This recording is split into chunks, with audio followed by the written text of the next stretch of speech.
तो मुझे कहा गया था कि मैं हीरो नहीं बन सकता हूँ। तो हीरो तो पैदा हुआ हूँ, एक्टर बनने आया हूँ, एक्टर बनूंगा। अगर आपके पास ये थॉट प्रोसेस है, तभी आप इंडस्ट्री में सर्वाइव कर पाओगे।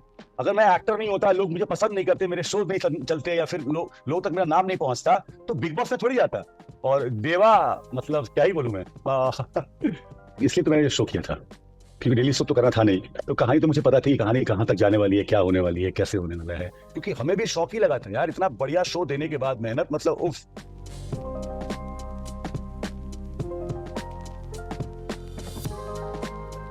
Hello and welcome everyone to dramas and dreams. आज मेरे साथ एक ऐसे एक्टर बैठे हैं जिसके लिए कोई इंट्रोडक्शन ज़रूरी नहीं है।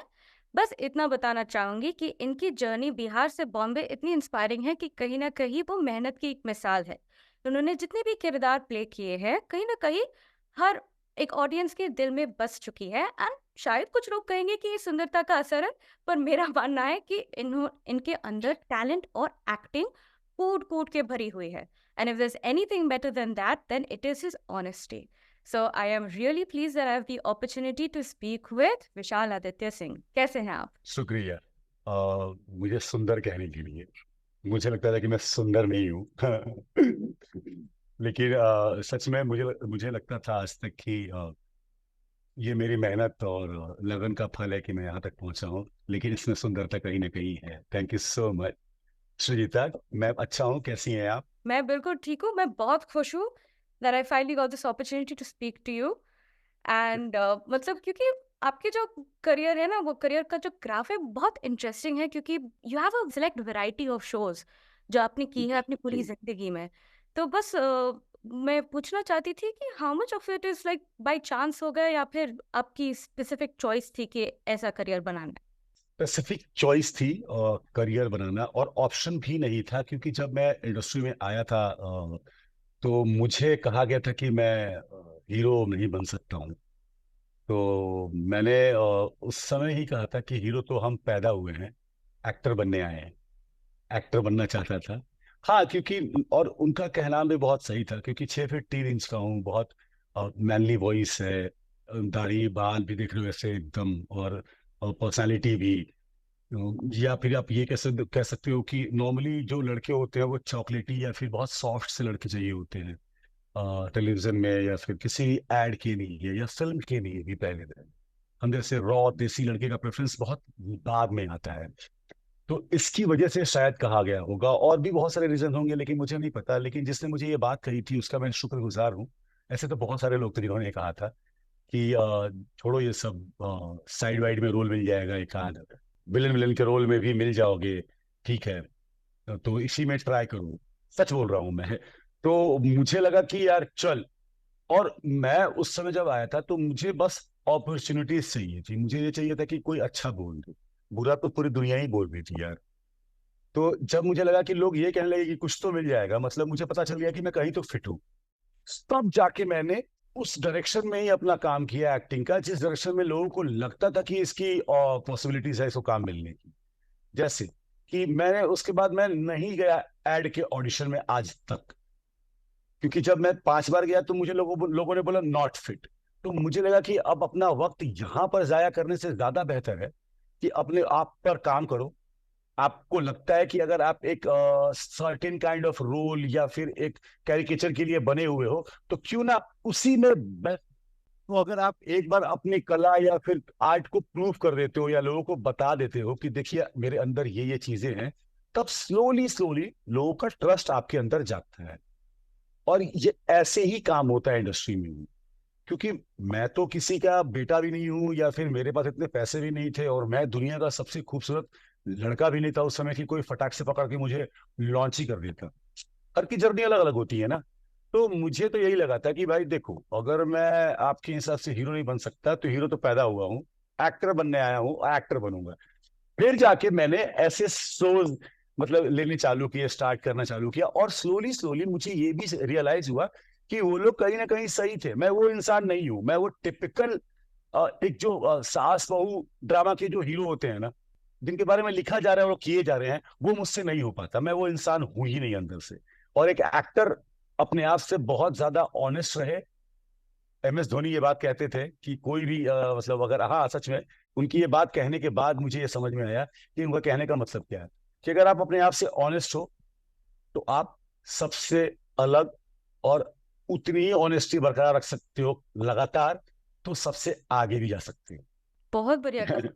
यूजुअली बात क्या है ना, ये इंडस्ट्री इतनी कॉम्पिटिटिव है कि लोगों को ना अपना, it's very easy to lose heart. तो आपने इस राह पे कैसे आप डटे रहे? क्योंकि खोने के लिए कुछ था नहीं, और लूज हार्ट करने वाली जो बात थी वो ये थी कि जब मैं पहली बार यहाँ पर आया था और काम करना चालू किया था, तो मुझे बहुत अच्छी लगी इंडस्ट्री।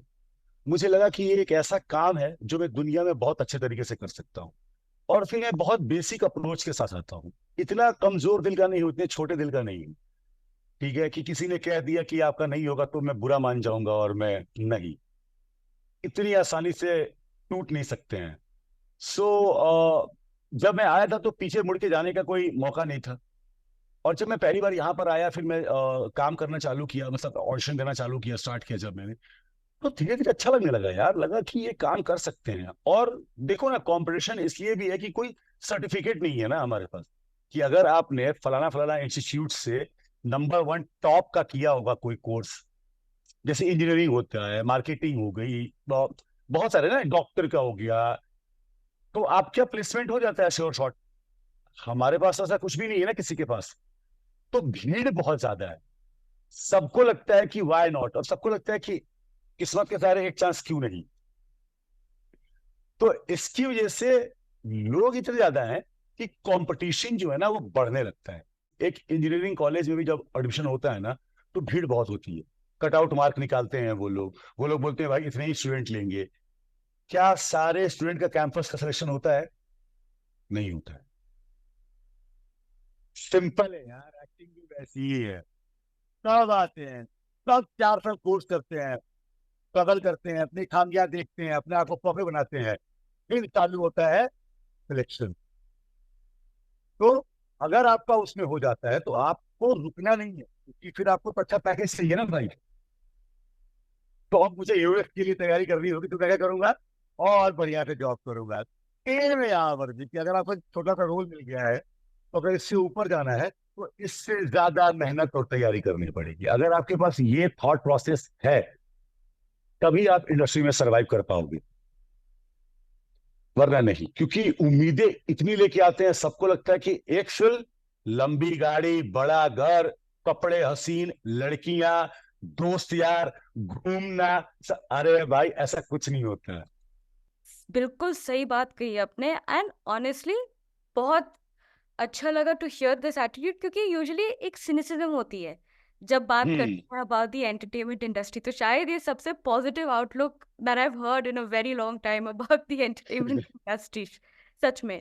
पर मुझे एक इंटरव्यू याद है जहाँ पे जब आप बिग बॉस से निकले थे, आपने कहा था कि आपकी जो ये मेहनत की रिकॉग्निशन मिला एज एन एक्टर, वो कहीं ना कहीं दब गया था बिहाइंड ऑल द शोर शराबा जो हुआ इन द बिग बॉस। और मैं आज पूछती हूँ कि बिग बॉस के बाद आपने काफी सिग्निफिकेंट काम किए हैं। खतरों के खिलाड़ी में हम्म। आपने स्टंट्स ऐसे निपटाए कि मेरे दोस्त डर डर गए कि ये कौन है, इसको तो ये इतना निडर है कि इसको देखे तो हम डर गए हैं कि बस यहाँ से वहां जा रहे हैं। और देन चांद जलने लगा। तो it was for a shorter time then expected, but इतने कम समय में भी देवा सबके दिल में बस गए। तो क्या लगता है कि आपके प्रति जो नजरिया है, क्या वो फाइनली बदल गया है? Have people again started recognising you as an actor? See people मुझे पहले दिन से एक्टर के लिए रिकॉग्नाइज कर रहे हैं, तभी तो मैं काम कर रहा हूँ। मुझे ये समझ में नहीं आ रहा है कि शायद मुझसे ज्यादा लोगों को इस बात की पड़ी है। शायद जिन लोगों के कंपटीशन में वो मुझे देखना चाहते हैं, पॉपुलैरिटी में या फिर सब जगह पे, शायद उनको लग रहा होगा। लेकिन सबको सब कुछ नहीं मिलता है यार। ठीक है। और मैं दूसरे टाइप का इंसान हूँ, मुझे काम करने में बहुत मजा आता है, प्रिपेयर करने में। जैसे देखो, अगर बिग बॉस के बाद, हाँ मैंने कहा था ये बात, क्योंकि बिग बॉस तक मैं इंडिविजुअल एक पर्सनालिटी था जो अपनी मेहनत करके वहां तक आया था। लेकिन जो कुछ भी हुआ उसके बाद, वो सारी मेहनत सिर्फ एक चीज लेकर चली गई, मेरा पास्ट, मेरा रिलेशनशिप। तो मुझे लगा कि दुनिया में आप कितनी भी मेहनत कर लो, वही बात है, कुछ भी कर लो, एक ऐसा टाइम आएगा जब सबके आपके तरफ उंगलियां उठ जाएंगी। वरना वापस मैं तो ऐसे ही जा रहा था ना ऊपर। तो लगता है भगवान भी बोलता है आपको कि डार्लिंग रुक ना, थोड़ा सा लेना मजे, थोड़ा सुन ना, ऐसे थोड़ी उड़ता चला जाएगा तू, तुझे भी गिराऊंगा मैं। तो बिग बॉस के बाद यही हुआ मेरे साथ एक्चुअली में। और मुझे जो चीज खत्म करनी थी बिग बॉस के बाद, वो ये खत्म करनी थी कि I am not only a big boss contestant, I have a career which is called acting. मेरे एक्टिंग का बिग बॉस पर्क्स था। अगर मैं एक्टर नहीं होता, लोग मुझे पसंद नहीं करते, मेरे शो नहीं चलते, या फिर लोगों तक मेरा नाम नहीं पहुंचता, तो बिग बॉस में थोड़ी आता। लोग आपको पसंद करते हैं, चाहते हैं, तभी वोट करते हैं। बट जो मैं चाहता था वो नहीं हुआ, कोई बात नहीं। अब मैं उसके ऊपर तर्क करूं या उस चीज को खत्म करूं, और मैं ऐसे ही काम करते हुए आया हूँ। मुझे चाहिए था उसके बाद फिर से कि मुझे लोग बोले कि यार लड़के में तो बात है यार, सिर्फ ये अपने रिलेशनशिप और इन जो चीची चीची चीची चल रही है ना, इसकी वजह से ये नहीं है, इसकी वजह से तो ये बिल्कुल नहीं है। तो फिर मैंने बोला खतरों के खिलाड़ी आओ।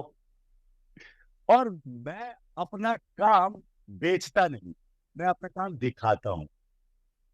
ऑडियंस देख रही है, ऑडियंस को याद है, दैट्स इट। तो इसकी वजह से, और खतरों के खिलाड़ी के बाद मैंने प्रॉमिस किया था खुद से कि फिर से मुझे एक्टिंग ही करनी है। तो इसके लिए मैंने कोई रियलिटी शो नहीं लिया, मतलब झलक वलक नहीं लिया मैंने, लॉकअप नहीं लिया मैंने। उसके बाद फिर मैंने परशुराम किया, फिर से बैक टू स्क्वायर वन कि मुझे मेल सेंट्रिक एक कैरेक्टर करना है जब तक मैं रहूं। नेगेटिव पॉजिटिव कोई फर्क नहीं पड़ता है। फिर अपना देवा, 2-3 वेब सीरीज की है, वो आ जाएगी आ जाएगी, पता नहीं कब आएगी, मुझे नहीं पता। और देवा, मतलब क्या ही बोलूं मैं। अरे बोलने की जरूरत है, मतलब अगर सोचो 45 एपिसोड्स ऑफ सॉलिड एक्टिंग, ठीक है,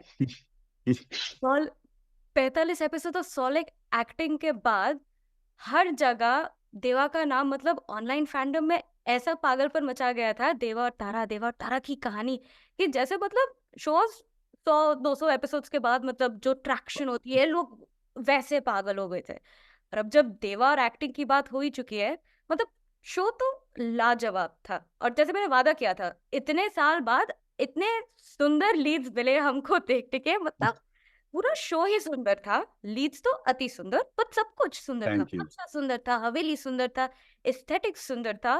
तो एक चीज जो मुझे आपसे पूछनी थी कि वो कौन सी एक बात थी शो के बारे में, कि जिस वक्त that was your reason, you like हाँ ये शो तो इसी वजह से करनी है। सबसे पहला रीजन ही था देवा, क्योंकि मैं टेलीविजन कम बैक करने के लिए बहुत सारे शो भी मिल रहे थे, आ भी रहे थे, ऑडिशन भी चल रहे थे, कहीं शॉर्ट लिस्टेड हुआ, कहीं काम की बात हो गई, कहीं सब। लेकिन समहाउ मुझे जो कम बैक चाहिए था, मतलब अगर जैसे लोग कहते हैं, या फिर मुझे हर बार मैं ट्राई करता हूँ वो कैरेक्टर करने का ना, कि जो मुझे मिला ना हो। और देवा के लिए जब मुझसे जब मीटिंग हुई स्वास्तिक में, जब हमारी मैम से बात, गायत्री मैम से जब बात हुई और उन्होंने बोला कि ऐसा ऐसा कोई किरदार है, तो मैंने गायत्री मैम को बोला ही था कि मीटिंग में ही बोला था कि मैम ऑडिशन ऑडिशन मत करो, मुझसे बेहतर कोई लेके आओ। अगर वो मुझसे बेहतर करके चला जाएगा ना, तो मैं नहीं करूंगा इसको। क्योंकि ये किरदार ही बहुत खूबसूरत था। और दूसरी जो सबसे बड़ी रीजन, बहुत सबसे बड़ा रीजन था इस शो को करने का, स्टोरी तो थी ही, देवता ही, और कनिका मान भी। तो कनिका मान, जब हम लोग बहुत टाइम से ढूंढ रहे, पहले मैं उस पर आता हूँ कि कहानी और देवा के ऊपर, क्योंकि कहानी इतनी फ्रेश थी जब ये आई थी, ऐसा लग रहा था कि मतलब ये टेलीविजन नहीं है यार, बिल्कुल भी नहीं है टेलीविजन। मतलब किरदार ऐसा, लड़का ऐसा, कहानी ऐसी, लड़की के किरदार का उन्होंने बताया कि एक ऐसा किरदार है, आती है हीरोइन, हीरो बनते हैं, ऐसा नहीं है कि मैं ही हीरो हूं या फिर एक और तारा ही सिर्फ हीरोइन थी, ऐसा नहीं है। लेकिन इतने पैशनेटली नहीं बनते हैं यार, इतने खूबसूरत तरीके से नहीं बनते हैं, इतने खूबसूरत दिखते नहीं है साथ में। इट वाज लाइक, आप समझ रहे हो, कोई या तो हीरोइन बहुत अच्छी दिखती है, या तो हीरो थोड़ा, तो ऐसे जब आते हैं दोनों सामने तो एकदम इक्वल लगते हैं ऐसे। वो चीज जो कनिका की कास्टिंग थी, थर्ड सबसे बड़ा मतलब रीजन था, मतलब क्योंकि मैं तो जानता ही नहीं था ना पहले कौन करने वाला है चारा। लेकिन जब मुझे पता चला, जब हम लोग ऑडिशन कर रहे थे, 6-7 लड़कियां आई, मॉकशूट हुआ, नहीं समझ में आ रहा था, नहीं समझ में आ रहा था क्या करना है क्या करना है। और कनिका के साथ मॉकशूट जिस दिन था उस दिन मैं पहुंचा वहां पर। और मैं जानता था कनिका को, मतलब ऐसे नॉर्मल की हाँ एक लड़की है वैसे। और मुझे खतरों के खिलाड़ी भी देखा था मैंने, तो उसका देसीपन बहुत सही लगता था मुझे। तो जब मैंने देखा और हमने जब ऑडिशन किया और मॉकशूट किया, तभी मैंने मुझे बोला था ये गॉट द गोल भाई, अगर ये नहीं तो कोई नहीं फिर। From the very first episode of Chand Chalne Laga, जब हम बैठ के देखे, there was it felt like a very author backed story. Like बहुत ही डिटेल स्टोरी है कि देवा की कहानी है, तारा की कहानी है। ये एक मिसअंडरस्टैंडिंग है जो आखिरी का 30 सेकंड है, that is so different from Tara की यादें।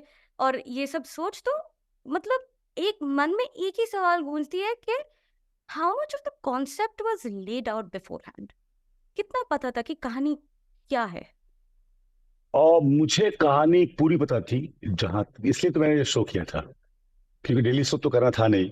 तो कहानी तो मुझे पता थी कि कहानी कहाँ तक जाने वाली है, क्या होने वाली है, कैसे होने वाला है।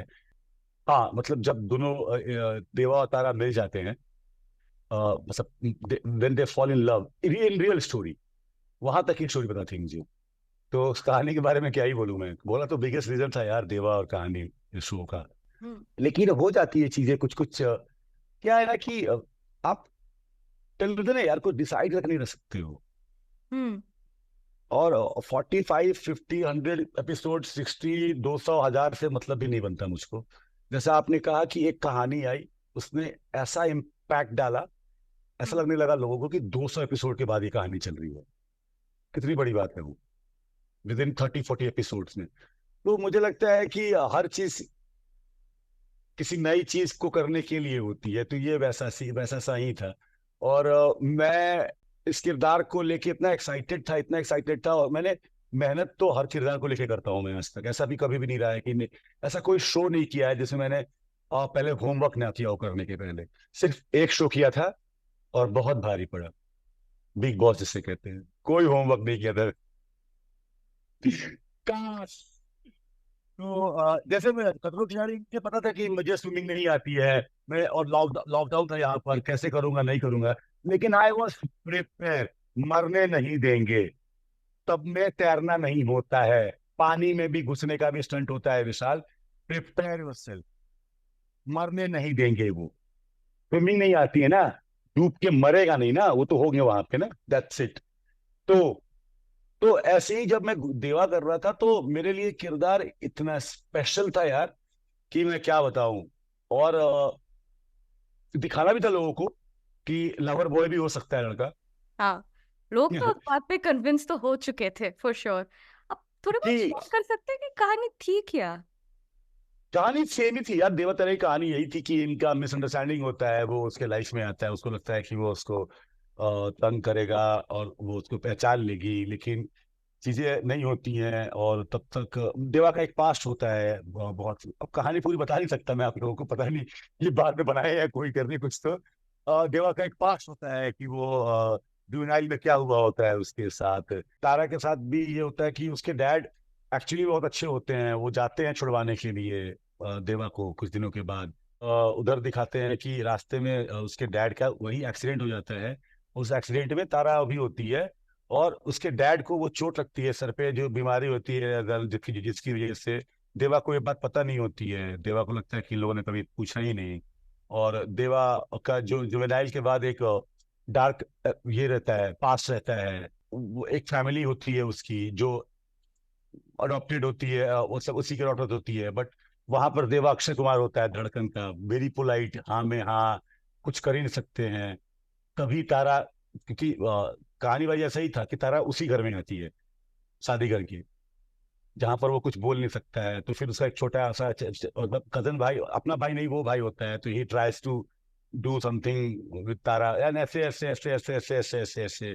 फिर इन मिडिल ग्राउंड पता चलता है कि चाचा चाची ही हमेशा से बदमाश थे। ऐसे ऐसे ऐसे करके कहानी आगे बढ़ती है। तो जो कहानी का कॉन्सेप्ट था वो बहुत क्लीशे है, लेकिन द काइंड ऑफ एस्थेटिक्स और जिस तरह से वो चार दिखा ना, वो मुझे बहुत सही लग रही थी। कि कहानी घूमेगी इन दोनों लड़के लड़कियों के बीच में से, हम्म। इनकी मिसअंडरस्टैंडिंग है। और ऐसा भी नहीं था कि उन लोगों ने पहले बोलता कि भाई ये कहानी चलेगी हमारे 5 साल नहीं। उन लोगों ने पहले, सबसे पहले बोला भी था उन लोगों ने कि ये 6 महीने का ही शो है, लेकिन विथ ओरिजिनल स्टोरी। फिर लेटर ऑन उन लोगों ने बोला कि अभी 6 महीने के लिए लेट्स सी, देखते हैं। तो जो भी है हुआ, जो भी हुआ वो पता नहीं अभी क्या हुआ क्या नहीं, उससे बात करते हैं आगे। हाँ तो कहानी वही थी, हाँ लेकिन इन दोनों के बीच की ही थी। वो सारे किरदार बचपन से जुड़े वाले थे इन लोगों की लाइफ में। कोई भी किरदार ऐसा नहीं था कि कहीं से भी आ जा रहा था, क्योंकि जो देवा का पास है, फैमिली भी उसी से निकलती है उसकी, देवा के पास ही, और वो कोई अपनी फैमिली नहीं होती है। वो मतलब देवा, ऐसा होता है कि एक जगह कहीं पे कुछ कांड हो जाता है, किसी का मर्डर हो जाता है। तो बचपन में देवा उसकी, अब देवा की गैंग से हो जाता है कि देवा से हो जाता है, पता नहीं, ये बता नहीं सकता मैं। और वो उसको हेल्प करता है, तब तक उसकी फैमिली आती है। और उसने जिस इंसान की को गोली चली होती है, वो बेचारा मर जाता है। लेकिन वो देवा को अपने प्रॉपर्टी का 10% या 20% दिख चला जाता है। बोलता है कि he will take care of the property. And by the time उसकी फैमिली आती है तो देखता है कि तो बच्चा लड़का खड़ा है यहाँ पे 20-30% का मालिक बन के। तो how they started treating him bad, good, very badly. उसकी एक बहन होती है, वो उसका एक भाई होता है जो बहुत बुरी तरह से बोलता है कि तू रोड का आदमी कहाँ से उठा के लेके आ गया। बट देवा वहां से पिक करता है और फिर कंपनी का 50% बन जाता है। साइमल्टेनियसली यहाँ पर तारा का भी सेम होता है। तारा अपने उस गिल्ट में रहती है कि अपना मतलब वो देवा वाले और चाचा चाची से उसका वो होता है कि वो लोग उसको घर पे ही रखते हैं अपने अलग जगह पे। लेकिन धीरे धीरे वो ट्राई करते हैं कि साइकिल स्टेट ले साइकिल स्टेट लेने के लिए। फिर वो आपको कहानी बताइए कि वो आती है और जो भी है देवा वेवा का, सो हाउ दे मेट। फिर इन अ वे उसको पता चल जाता है कि देवा ही है, लेकिन वो कन्फेस नहीं करती है।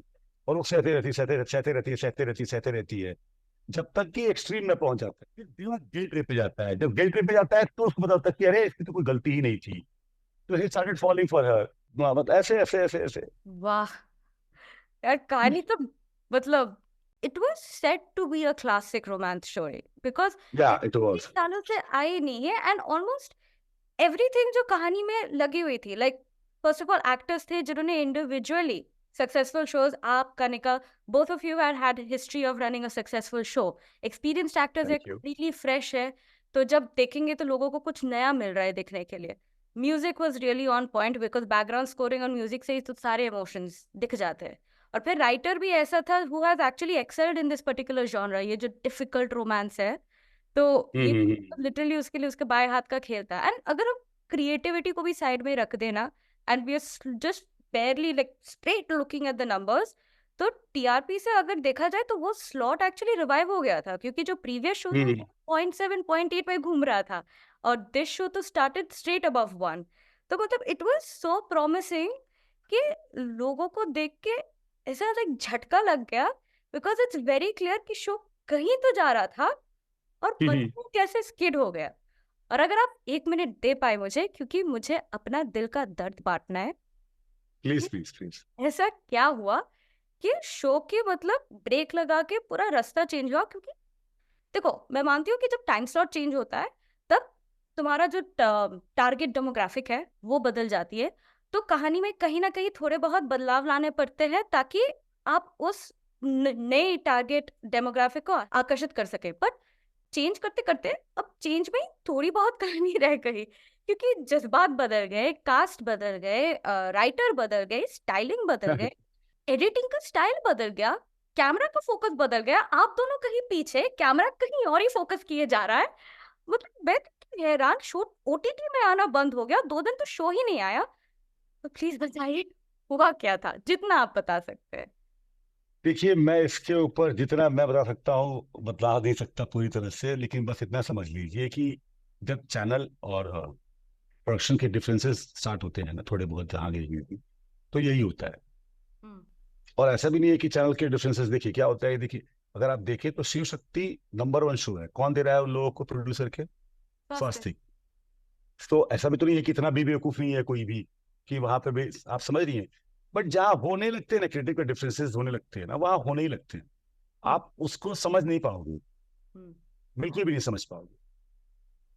क्योंकि ऐसा तो नहीं है कि जब आम ऑडियंस को लग रहा है कि भाई शो तो चल रहा है बढ़िया, उनकी जो मार्केटिंग की टीम होगी, जो सर्वे की टीम होगी, वो तुमको बोल रही हो कि भाई शो तो बहुत बढ़िया कर रहा है, फिर भी कुछ हुआ, कुछ तो हुआ होगा। कुछ को बस सोचते रहिए, हम भी सोच ही रहे हैं। क्योंकि उसके ऊपर किसी का कोई जवाब नहीं है सीधा। क्योंकि देखो क्या है कि यार, आप अपना काम करने जाते हो सिर्फ, ठीक है ना, आप आपको उसके लिए पे मिलता है, आप अपना काम करते हो, आप काम करके चले जाते हो। अब हम लोग फॉर्चुनेट है कि लीड प्ले कर रहे हैं, तो थोड़ा ज्यादा हमें डिमांड कमांड मिल जाता है, भाई चलो भाई हीरो है तो 4 सवाल पूछेगा, हीरोइन है तो 4 सवाल पूछेगी, या फिर अलग तरीके से ट्रीट कर लो, या हम भी एक कॉल पे होते हैं। लेकिन सारी बातें हमें भी पता नहीं होती हम्म। कि इंटरनली हुआ क्या है। क्योंकि हमें भी शौक ही लगा था यार, इतना बढ़िया शो देने के बाद मेहनत, मतलब उफ। हम दोनों ने, पूरी टीम ने डे नाइट शूट किया है यार, डे नाइट, पूरी टीम के साथ। पूरी टीम ने क्या मेहनत किया है, शो ऐसे नहीं दिख रहा था इतना खूबसूरत। ये घोड़े, बीच बीच, उफ, ये अस्तबल के शॉट, ग्लास हाउस, एक शिफ्टिंग करने में टेलीविजन में ना हालत खराब होती है लोगों की। वो रूम का सीन लगा के रूम में ही खत्म कर देते हैं। हम सब क्या लोकेशन लोकेशन जा रहे थे, कभी बोट लेके इधर, कभी वो। सोचो इतना अच्छा दिखने के बाद तो कुछ तो हुआ होगा। और वो क्रिएटिव डिफरेंसेस ही है, क्योंकि वरना तो शो तो बंद नहीं होना चाहिए था, क्योंकि शो की स्टोरी बहुत अच्छी थी, सब कुछ बहुत अच्छा था।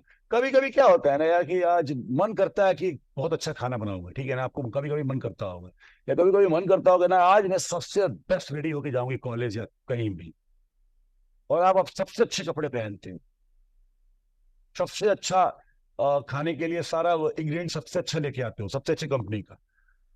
बनाने के टाइम पे मूड थोड़ा सा किसी का इधर हो गया, या किसी का उधर हो गया, या उसी पैकेट में से कोई एक इंग्रेडिएंट खराब हो गई, उसको निकाल के चक्कर में पूरी सब्जी ही निकाल दी, कुछ तो हुआ, ये हो गया।